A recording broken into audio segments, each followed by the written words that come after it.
नमस्कार। मैं अरुण के शर्मा, एनालिस्ट वन थॉट।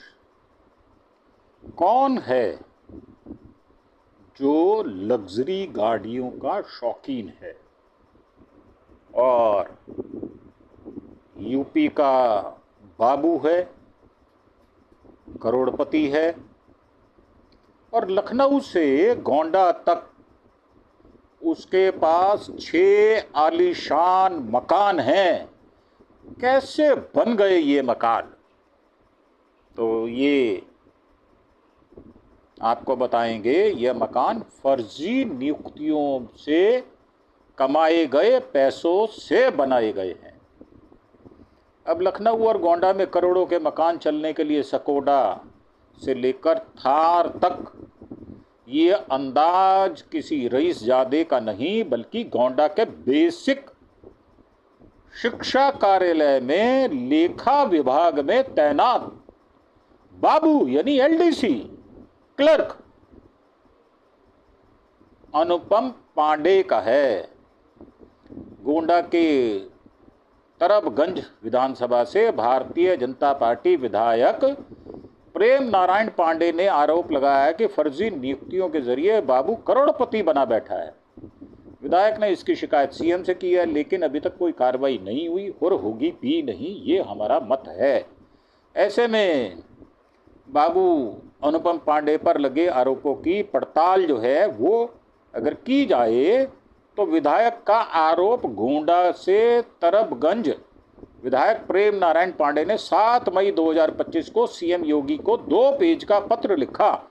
इसमें उन्होंने गोंडा के बेसिक शिक्षा विभाग के लेखा बाबू अनुपम पांडे पर फर्जी नियुक्तियों, पेंशन फर्जीवाड़ा, विदेश टूर के दौरान वेतन भुगतान, जालसाजी, बेईमानी, चोरी चकारी, हेराफेरी और लखनऊ से गोंडा तक आधा दर्जन से ऊपर आलीशान मकान बना लेने का आरोप लगाया गया है। और शिक्षा विभाग का ये बाबू जो है ये करोड़पति निकला है। आपको लगता है क्या रिश्वत के बिना ये संभव नहीं? काली कमाई की जांच होनी चाहिए या नहीं होनी चाहिए? शिक्षा विभाग में बिना रिश्वत के काम होता नहीं है। पूरे हिंदुस्तान में जहां मर्जी आप चले जाओ, सिस्टम मिला हुआ है, ऊपर तक जाता है पैसा। ऊपर का मतलब टॉप टॉप टॉप। गुजरात के 2 गुंडे, उनको भी पैसा जाता है। ये 2 जो गुजरात के गुंडे आ गए हैं, इन्होंने ही इसकी शुरुआत की थी और अब सिलसिलेवार आरोपों की सच्चाई जानी है। विधायक का आरोप नंबर 1 है कि लखनऊ से गोंडा तक आधा दर्जन मकान। और इन्वेस्टिगेशन में निकला क्या है? इन्वेस्टिगेशन की शुरुआत लखनऊ से की थी और विधायक के बताए पते अलीगंज के सेक्टर MC19 पर यहाँ मकान के बाहर लगी नेम प्लेट पर कुमुदलता पांडे, आयरन पांडे और अंकुर पांडे का नाम लिखा मिला। घर में उस वक्त कोई नहीं था। हमने पड़ोस के घर में छोटी सी दुकान चलाने वाले से बात की। दुकानदार ने बताया यहाँ कमलेश नौकर रहता है, वह इस वक्त बाहर गया हुआ। नेम प्लेट पर जिस कुमुदलता पांडे का नाम लिखा है वह लेखा बाबू अनुपम पांडे की पत्नी है। तो यह मकान अनुपम पांडे का ही है। यही से नौकर कमलेश का मोबाइल नंबर उनको मिल गया और मकान की फोटो भी दी गई है। एक मकान की तस्दीक के बाद दूसरे मकान की तलाश में निकले और शिकायती पत्र में दिए गए नाम नवीन ट्रेडर्स के यहाँ पहुंचे तो नवीन से बातचीत में पुष्टि की कि अनुपम पांडे का मकान बन रहा है, यहाँ से ही सामान की सप्लाई हो रही है। नवीन ने मकान का पता केंद्रीय विद्यालय के पास सेक्टर M16 बताया। यहाँ 3 मंजिला मकान अभी बन ही रहा है। मकान की दीवारें पर कीमती पत्थर लगाए जा रहे हैं। बाहर से देखने पर यह मकान किसी शीश महल से कम नहीं है। इसकी भी फोटो दी गई है। और अनुपम का दूसरा मकान शीश महल जैसा है, इसमें अभी निर्माण कार्य चल रहा है। मकान अलीगंज की सबसे चौड़ी सड़क पर है, जिसकी कीमत करोड़ों में बताई जा रही है। हमने अनुपम पांडे के दूसरे नवनिर्मित मकान की देखरेख कर रहे कमलेश को फ़ोन किया वह आलीशान मकान के अंदर से बाहर आया। मैंने उसे इशारे से अपनी गाड़ी में बिठा लिया और बातचीत का सिलसिला शुरू किया। ये जो इन्वेस्टिगेटिंग रिपोर्टर है ये उनकी तरफ से कहा जा रहा है। और कमलेश ने अनुपम पांडे के मकान की देखरेख करता है ये बताया। और बातचीत हुई, उन्होंने कहा तुम्हारी ड्यूटी यहीं चल रही है? तो हाँ अभी तो यहीं चल रही है। और रिपोर्टर का कहना था कि अनुपम पांडे आते हैं कि नहीं? तो कमलेश बोला कि पांडे जी आते हैं कभी कभी। और रिपोर्टर ने पूछा पांडे जी के खिलाफ कोई जांच चल रही है क्या? तो कहता हमें पता नहीं है, आपको मालूम होगा। तो रिपोर्टर तुम्हारी भी शिकायत हुई है? कमलेश कहता जी कुछ नहीं पता। तो जावा मोटरसाइकिल है तुम्हारे पास? वो कहता वो मेरी बाइक है। और शिफ्टिंग अभी नहीं हुई क्या? तो अभी नहीं हुई है। मकान तो बड़ा आलीशान बन रहा है। जब उससे पूछा गया तो हंसते हुए बताता है बन तो रहा है। कितनी तनख्वाह मिलती है? तो उसने कहा 10-12 हज़ार रुपये महीना। और यह मकान किसके नाम है? तो उन्हीं के नाम पर होगा। वो कहता हमें नहीं पता। तो नौकरी क्यों दिलाई? पूछने पर बोला कमलेश कि तुमको नौकरी अब तक क्यों नहीं दिलाई? तो कमलेश ने एक चुटकुला सुनाकर बात टाल दी। तो रिपोर्टर ने पूछा भाई नीचे क्या बनाएंगे? तो कुछ सैलून टाइप का बनेगा। बच्चे इनके कहाँ पढ़ते हैं? तो उन्होंने कहा बड़े वाला तो न्योडा के मेडिकल की पढ़ाई कर रहा है, दूसरा गोंडा में ही पढ़ रहा है। और कमलेश के अनुसार दोनों मकान अनुपम पांडे के हैं, वो अक्सर आते रहते हैं। शिकायत में कमलेश के पास जावा मोटरसाइकिल होने की बात कही गई है। कमलेश ने इसे यह कहते हुए स्वीकार किया कि यह उसकी अपनी है। सवाल है कि 10-12 हज़ार रुपये पाने वाला नौकर 2 लाख की जावा बाइक कैसे खरीद सकता है? और एक तस्वीर दी है अनुपम पांडे की बेटी अल्पना ने सोशल मीडिया पर पोस्ट की। इसमें वह महंगे गिफ्ट के साथ है। गोंडा में 300 मीटर के अंदर 3 मकान, लखनऊ में 2 मकानों की तस्दीक के बाद 140 किलोमीटर दूर गोंडा, जहां जानकारी मिली थी गोंडा की पाश कॉलोनी आवास विकास में अनुपम पांडे के 3 मकान हैं। यह तीनों मकान 300 मीटर के अंदर बने हुए। तीनों ही मकान कॉर्नर के हैं और आलीशान हैं। इन्हीं में से एक मकान में वह खुद परिवार के साथ रहता भी है, जबकि एक गेस्ट हाउस के लिए बना रखा है। यही नहीं, विभागीय लोगों से पता चलता है कि अनुपम पांडे ने गांव में भी एक मकान बना रखा है, वो भी आलीशान है। इस मकान की भी फोटो दी गई है। अनुपम का गोंडा वाला घर, इसकी तस्वीरें हैं, सोशल मीडिया पर भी पोस्ट हैं। तो आरोप पर क्या बोला अनुपम पांडे? गोंडा में जब हमने आरोप पत्रों पर पांडे से मिलना चाहा तो वह बहाने बनाता रहा, मुलाकात नहीं की, लेकिन फ़ोन पर सफाई देते हुए मकान के आरोप स्वीकार कर लिए कि हाँ ये मकान मेरे हैं। तो ये अनुपम गोंडा वाले दूसरे मकान की तस्वीर भी यहाँ दी हुई है। विधायक का आरोप है कि पत्नी कुमुद लता, बेटी अल्पना और साली को फर्जी तरीके से नौकरी दिलाई। इन्वेस्टिगेशन में क्या निकला, इस आरोप की पड़ताल के लिए अनुपम पांडे की पत्नी के स्कूल जाने पर विधायक के शिकायती पत्र में स्कूल का पता बंशीधर लघु माध्यमिक विद्यालय मृशोलिया एडेड स्कूल तामापार मनकापुर गोंडा बताया था। वहाँ के स्टाफ से पूछने पर पता चला, ये कुमुदलता की एक तस्वीर भी है। पता चला कि कुमुदलता आज नहीं आई। दूसरे शिक्षकों ने बताया वह बहुत कम आती हैं। प्रधानाचार्य राजेश श्रीवास्तव ने बताया कि यहाँ फिलहाल 33 विधायकों की शिक्षकों की तैनाती है, जबकि छात्रों की संख्या 100 से नीचे है। जब उनसे कुमुदलता की फर्जी नियुक्ति के बारे में बात की तो बोले जांच चल रही है। और वंशीधर लघु माध्यमिक विद्यालय मृशोलिया, इनकी फोटो भी है। यहाँ के स्टाफ ने बताया कि कुमुदलता कभी कभार ही यहाँ आती है। अब बात बेटी अल्पना की करें तो इसके बाद अनुपम पांडे की बेटी अल्पना की तैनाती वाले कृषक लघु माध्यमिक विद्यालय कर्मा एडेड स्कूल है, ये भी वहाँ जाकर देखा तो विधायक का आरोप है कि अनुपम पांडे की बेटी यहाँ लिपिक के पद पर तैनात है। यहाँ मौजूद स्टाफ ने से जब बात की तो पता चला कि अल्पना की नियुक्ति 2018 में ही हो गई थी, कभी कभार आती है। इसके अलावा वहाँ कोई भी अल्पना पांडे के बारे में कुछ नहीं बताना चाह रहा था। गोंडा पहुंचकर अनूप सिंह का नंबर मिल गया और अल्पना पांडे लिपिक कृषि लघु माध्यमिक विद्यालय कर्मा। बातचीत में पता चला कि वह शिक्षक संघ के नेता हैं। अनूप सिंह ने अल्पना पांडे के खिलाफ 17-18 में शिकायत की थी। अनूप बताते हैं तब अल्पना पांडे कर्मा से पहले वजीरगंज स्थित दयानंद वैदिक लघु माध्यमिक विद्यालय में शिक्षिका के पद पर तैनात थी। अनूप ने अनियमित नियुक्ति की जांच के लिए शिकायत की, पर अनुपम ने जांच अधिकारियों को मैनेज कर लिया। इसकी वजह से जांच रिपोर्ट आज तक सामने नहीं आ पाई। यही वजह है कि इस शिकायत के बाद अल्पना को कर्मा में लिपिक के पद पर तैनाती दे दी गई। शिक्षकों ने बताया कि लिपिक पद पर तैनाती की जांच कमिश्नर एडी बेसिक स्कूल द्वारा की जा रही है। साली को नौकरी फिर पेंशन करा दी। विधायक का आरोप है कि साली कुसुमलता की नौकरी भी अनियमित ढंग से अनुपम ने लगवाई। कुसुमलता भी अनुपम पांडे की पत्नी कुमुदलता के स्कूल वंशीधर किसान विद्यालय मिश्रोलिया तामा पार्क में ही तैनात रही। शिक्षक संघ नेता अनूप सिंह कहते हैं कुसुमलता को फर्जी ढंग से 1998 से नियुक्ति दिखाकर 2023 तक का वेतन और पेंशन दिलाई गई है। 8वीं पास साली को अनुपम ने शिक्षिका की नौकरी दिलवा दी और वो सेवानिवृत्त भी करा दिया गया, रिटायरमेंट भी हो गई और 25 साल का जो बेनिफिट होता है गवर्नमेंट सर्वेंट को वो भी मिल गया। तो मामला गंभीर होने पर 2023 में कुसुमलता ने स्वैच्छिक सेवानिवृत्ति दिखाकर लाखों रुपए पेंशन के रूप में भुगतान कर दिया गया। बीएसए अतुल तिवारी ने बताया कि मामले की जांच कमिश्नर कर रहे हैं। आरोप पर क्या बोला अनुपम पांडे कि ये सभी आरोपों से इनकार कर दिया। विधायक का आरोप नंबर 3 है, विदेश में रह रही बेटी अल्पना फिर भी जारी होता रहा वेतन।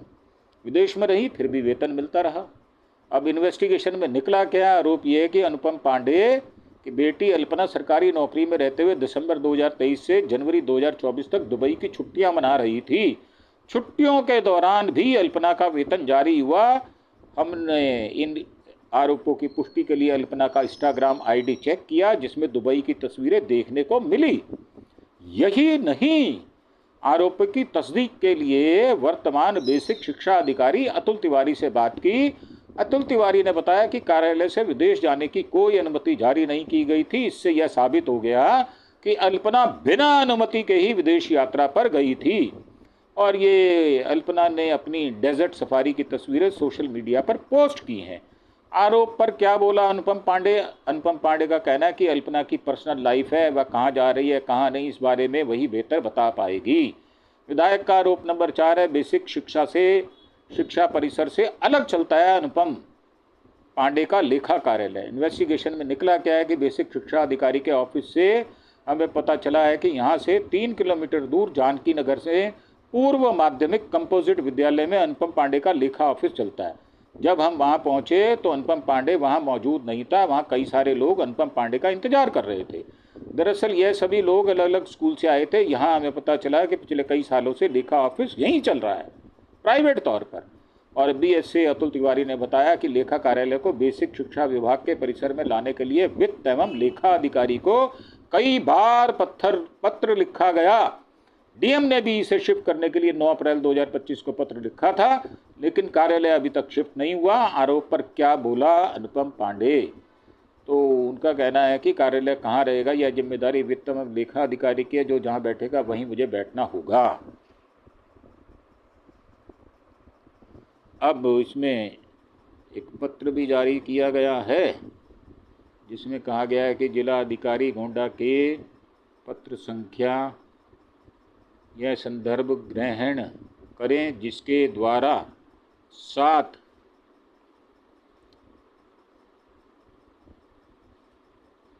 दिवस में कार्यालय पता लेखा अधिकारी बेसिक शिक्षा जनपद गोंडा संचालन का कार्यालय जिला बेसिक शिक्षा अधिकारी जनपद गोंडा के निर्धारित भवन से कराए जाने के निर्देश प्रदान किए गए हैं, परंतु आप द्वारा उक्त का अनुपालन नहीं करते हुए जिला बेसिक शिक्षा अधिकारी गोंडा को संबोधित पत्र संख्या लेखा द्वारा कतिपय आपत्तियां व्यक्त की गई, जिसके क्रम में ये दिनांक 2/4/2025 तक निर्धारित स्थल से कार्यालय संचालन हेतु पत्र प्रेषित किया गया, परंतु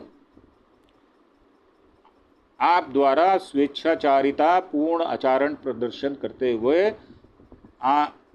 अद्यतन कार्यालय संचालन के संबंध में कोई अवहेलना की जा रही है तथा साथ ही आपके कार्यालय की शिथिल एवं अनियमित कार्यों के संबंध में भी शिकायतें प्राप्त हो रही हैं जो स्वीकार्य योग्य स्थिति नहीं है। तो ये जो है वो पत्र इशू किया गया उनको, और इसमें डीएम ने लिखा कि लेखा कार्यालय शिफ्ट करने के लिए 9 अप्रैल 2025 को ये पत्र लिखा था, अभी तक ऑफिस शिफ्ट नहीं किया गया। विधायक का आरोप नंबर 5 है, कुमुदलता के खाते में एक दिन में 17 लाख रुपए लेखा विभाग से ट्रांसफ़र हुए। कैसे हुए? तो इन्वेस्टिगेशन में निकला क्या कि इस दौरान अनुपम पांडे की पत्नी कुमुदलता का बैंक खाता नंबर दिया गया, स्टेटमेंट का पता चला, जिसमें 28 जनवरी 2016 को 9 बार में 17,30,931 रुपए लेखा विभाग के अकाउंट से ट्रांसफर किए गए। यह बैंक खाता तब यूपी ग्रामीण बैंक का था। इन्वेस्टिगेशन में यह पता चला कि इसी खाते में कुमुदलता की सैलरी भी आती थी। हालांकि मार्च 2019 तक यह खाता चलाया गया। इसके बाद आईडीबीआई बैंक में खाता ये नंबर दिया हुआ है में सैलरी जानी शुरू हो गई। आरोप पर क्या बोला अनुपम पांडे? यह पैसा कैसा था, जवाब नहीं दे पाया बाबू। और विधायक का आरोप 6 नंबर है, अनुपम पांडे 20 साल से एक ही पद पर तैनात है। इन्वेस्टिगेशन में निकला क्या है कि इस मामले में जब बीएस से अतुल तिवारी से बात की गई तो आरोप सही निकले हैं। अब हमारा सवाल था कि आखिर ऐसा क्यों हुआ। अतुल तिवारी का जवाब था, पटल बदलने का काम लेखा विभाग से होता है, अब तक पटल क्यों नहीं बदला गया, उन्हें इसकी जानकारी नहीं है। आरोप पर क्या बोला अनुपम पांडे? अनुपम पांडे ने कहा कि मुझे किस पद पर रखना है, कहां रखना है, यह वित्त और लेखा विभाग का काम है, मैं इसमें क्या कर सकता हूं। और आरोप नंबर 7 है विधायक का, अनुपम पांडे के पास 12 गाड़ियां कुछ नौकरों के नाम है। तो इन्वेस्टिगेशन में निकला क्या है कि जब गोंडा के आवास विकास स्थित अनुपम पांडे के घर पहुंचे तो वहाँ स्कोडा यूपी नंबर है, दूसरी गाड़ी है टोयोटा ग्लेजा, और जो कि अमित वाजपेयी के नाम दर्ज खड़ी थी। शिक्षक नेता अनुप सिंह ने बताया कि जिस फॉर्चून से अनुपम चलता है वह भले ही अतुल श्रीवास्तव के नाम से है, पैसा अनुपम का ही लगा हुआ है। अब ये अनुपम पांडे ने स्कोडा गाड़ी के साथ तस्वीर सोशल मीडिया पर पोस्ट की थी। अतुल श्रीवास्तव अनुपम के लखनऊ वाले मकान का पड़ोसी। अनुपम ने उसकी नियुक्ति गोंडा के कर्नलगंज स्थित एक एडेड स्कूल के शिक्षक पद पर करवाई है। वहीं एक जावा गाड़ी अनुपम के नौकर कमलेश चंद्र के नाम दर्ज है, गाड़ी का नंबर दिया हुआ है होने का आरोप है। अनूप सिंह ने बताया कि अनूप के दूसरे नौकर अजय के नाम MG हेक्टर गाड़ी दर्ज है। आरोप पर बोला है अनुपम पांडे कि अपने और परिजनों के नाम की गाड़ियों को छोड़कर बाकी गाड़ियों के लिए इनकार कर दिया है। और अनुपम पांडे जो है वो करोड़ों का मालिक कैसे बन गया? तो 29 एडेड स्कूलों में 688 शिक्षकों की नियुक्ति भ्रष्टाचार की जड़ है। शिक्षक संघ के नेता अनूप सिंह बताते हैं अनुपम के मालामाल होने के पीछे गोंडा के 29 एडेड स्कूल हैं, जिनमें नियुक्तियां कराकर अनुपम पांडे आधा दर्जन घर और 1 दर्जन गाड़ियों का स्वामी बना है। अनूप कहते हैं कि अनुपम पांडे का सबसे बड़ा नेटवर्क फर्जी शिक्षकों की नियुक्ति का है। गोंडा के 29 एडेड स्कूलों में 688 शिक्षकों की नियुक्ति का मास्टरमाइंड अनुपम पांडे ही है। इसमें 600 शिक्षकों की नियुक्ति फर्जी बताई जा रही है। इसकी जांच 4 साल से SIT कर रही है। अनुपम के इस काम में वित्त एवं लेखा अधिकारी और कार्यालय का एक अन्य बाबू भी शामिल है। अब शिकायतकर्ता अनूप सिंह का इनका कहना है कि अनुपम पांडे का सबसे बड़ा नेटवर्क फर्जी शिक्षकों की नियुक्ति का है। आरोपों के बाद वित्त एवं लेखा अधिकारी का हुआ ट्रांसफर। अनुपम पांडे पर लगे आरोपों में सहयोग करने के चलते वित्त एवं लेखा अधिकारी सिद्धार्थ दीक्षित का ट्रांसफर प्रयागराज कर दिया गया। सिद्धार्थ दीक्षित पर आरोप था कि ये जानबूझकर लेखा कार्यालय को बेसिक शिक्षा विभाग के परिसर में शिफ्ट नहीं करा रहे। साथ ही उच्च अधिकारियों के आदेश को ना मानना इनके ट्रांसफर का कारण बना। नौकरी दिलाने के नाम पर पैसा लेने के आरोप हैं। युवक बोला कि नौकरी दिलाने के लिए 15 लाख लिए। हमें जानकारी मिली कि गोंडा में अम्बेडकर चौराहे पर बैग की दुकान चलाने वाला आशीष से अनुपम ने नौकरी के नाम पर रुपए ले रखे हैं। नज़दीक के तस्दीक के बाद हम आशीष के पास पहुंचे तो आशीष ने बताया अनुपम पांडे ने नौकरी लगवाने के लिए 15 लाख लिए थे, पर अब तक नौकरी नहीं लगवाई गई। 1 साल हो चुका है, 12 लाख रुपए लिए, नौकरी नहीं लगवाई। गोंडा निवासी दूसरे शिकायतकर्ता राम गोपाल वर्मा से फोन पर बात की इस रिपोर्टर ने। उन्होंने बताया कि नौकरी लगवाने के लिए हमने 12 लाख रुपए लिए थे, 2018 में 3 लाख रुपए दिए, कभी 2 लाख कभी 3 लाख करके 12 लाख दे चुका हूं। जब नौकरी नहीं लगवाई तो मैंने पैसा मांगा, अनुपम ने धमकी दी, एक बार एक्सीडेंट भी करा दिया। जब इसकी शिकायत लेकर तत्कालीन डीआईजी के पास पहुंचा तो उल्टे मेरे पर एफआईआर दर्ज करने की बात कहते हुए डांट कर भगा दिया गया। अब कमिश्नर ने गठित की है 3 सदस्यीय टीम। बेसिक शिक्षा के बाबू अनुपम पांडे की जांच सीएम के निर्देश पर कमिश्नर गोंडा कर रहे हैं। कमिश्नर शशि भूषण से जब जांच की स्थिति के बारे में जानकारी ली गई तो उन्होंने बताया कि अपर आयुक्त कमलेश चंद की अध्यक्षता वाले 3 सदस्यीय जांच कमेटी गठित कर दी गई है। शिकायत की जांच के लिए गठित कमेटी ने बीते 27 जून 2025 को सुनवाई की डेट तय की थी। इससे पहले भी सुनवाई हुई है। अपर आयुक्त कमलेश चंद्र ने बीएसए से अनुपम पांडे की पत्नी साली बेटी की नियुक्तियों से संबंधित सभी कागज मंगवाए हैं, पर इस स्थिति पर बीएसए ने कोई कागज नहीं दिए और शिकायती प्रार्थना पत्र पर जांच के लिए साक्ष्य मांगे गए। साक्ष्य मिलने के बाद आगे की कार्रवाई शुरू होगी, ये कमलेश चंद्र अपर आयुक्त कह रहे हैं। अब ये पहेली बन गई है एसआईटी की जांच। सवाल उठ रहे हैं। गोंडा में 600 फर्जी शिक्षकों की जांच के लिए 4 साल पहले एसआईटी गठित की गई थी। अब एसआईटी की जांच पर भी सवाल खड़े हो रहे हैं। आखिर इतने साल में एसआईटी की जांच पूरी क्यों नहीं हो पाई? शिकायतकर्ता अनूप सिंह ने बताया है कि जिस मकसद से एसआईटी गठित की गई थी वो अभी तक पूरा नहीं हो पाया। इधर फर्जी शिक्षकों को करोड़ों रुपए भुगतान किया जा रहा है। एसआईटी इंचार्ज बोले हैं, शासन से जानिए क्या है जांच की स्थिति, हम नहीं बताएंगे। और इसमें पहला है कि एसआईटी जिन फर्जी शिक्षकों की नियुक्ति की जांच कर रहा है उसका स्टेटस क्या है। उनका आपके ऊपर लगे आरोप हैं कि आपने जांच पेंडिंग करने के नाम पर 3 नियुक्तियां कराई हैं। पीके सिंह कहते हैं कि हमें शासन से आदेश है, हम जांच से संबंधित जानकारी किसी को नहीं दे सकते, आप शासन से जवाब मांगिए। वहीं दूसरा सवाल सुनते ही कहा कि आपको इससे क्या मतलब। इसके बाद फोन काट दिया गया और मैनेज होने की चर्चा निराधार है। लेखा बाबू की शिकायतों के बाबत दैनिक विधायक प्रेम नारायण पांडे से उनके तरबगंज स्थित आवास पर मुलाकात की तो विधायक ने कैमरे पर बात करने से इनकार कर दिया। जब उनसे पूछा गया कि आपके ऊपर मैनेज होने की चर्चा है तो उन्होंने चर्चा को निराधार बताते हुए कहा कि जांच हो रही है, सच्चाई सामने आ जाएगी। तो आपके पास भी गड़बड़ी के सबूत हैं तो हमें दीजिए। अब ये उन्होंने व्हाट्सएप एक नंबर दिया है और जो रिपोर्टर हैं उन्होंने ये कहा है कि आप हमें विधायक प्रेम नारायण पांडे, शिकायती पत्र की तस्वीर है, विधायक ने बाबू पर संगीन आरोप लगाए हैं। तो ये थी हमारी एक प्रस्तुति जो यूपी में शिक्षक घोटाला चल रहा है, करोड़ों अरबों खरबों रुपए का लेन देन हुआ है और हमारा योगी ढोंगी बाबा, हेरा फेरी मास्टर, पक्का चोर, गड़बड़ी करने वाला ऐसा सीएम जो अपने ऊपर 9 मुकदमे माफ करवा लेता है। अब ऐसा सीएम तो गड़बड़ी करेगा ही। वैसे भी अगर जो आदमी सत्ता के पद पर आसीन हो जाएगा और वो मंदिर मस्जिद मठ और ये इन सब का निर्धारित करने की कोशिश करेगा तो वो पूजा पद्धति बताएगा या संविधान के अनुसार राजकाज चलाएगा। तो ये हमारा प्रश्न है आपसे। तो आप इसको क्या समझते हैं, इसके बारे में नीचे कमेंट बॉक्स में जाकर जवाब अवश्य दें कि क्या मंदिर मस्जिद पूजा पद्धति बताने वाला व्यक्ति जो भगवादारी हो, जो मंदिर बनाने के लिए पैसा देता हो, अरेंज करता हो और वो कांवड़ियों पर न्यौछावर हो, स्कूल बंद हो रहे हों, शिक्षक नकली हों, उनकी नियुक्ति फर्जी हो, उस पर बात ना करे तो ऐसे व्यक्ति को क्या कहा जाएगा? बेईमान कहा जाए, चोर कहा जाए, लुच्चा कहा जाए, गुंडा कहा जाए, क्या कहा जाए? तो ये आपके विवेक पर छोड़ते हैं।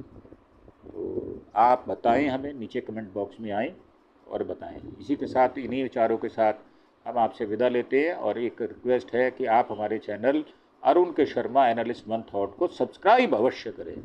हजारों सैकड़ों मित्रों के साथ, दोस्तों सज्जनों के साथ हम पूरी रिस्क उठाकर अपने विचार प्रकट करते हैं, तो हमें कुछ ना कुछ इसका बेनिफिट मिलना चाहिए। मतलब आप हमें ज़्यादा से ज़्यादा सब्सक्राइब करें, यही हमारी उम्मीद है। इन्हीं उम्मीदों के साथ आपसे एक रिक्वेस्ट करते हुए कि अरुण के शर्मा एनालिस्ट वन थॉट को सब्सक्राइब अवश्य करें। तो इसी के साथ हम आपसे विदा लेते हैं।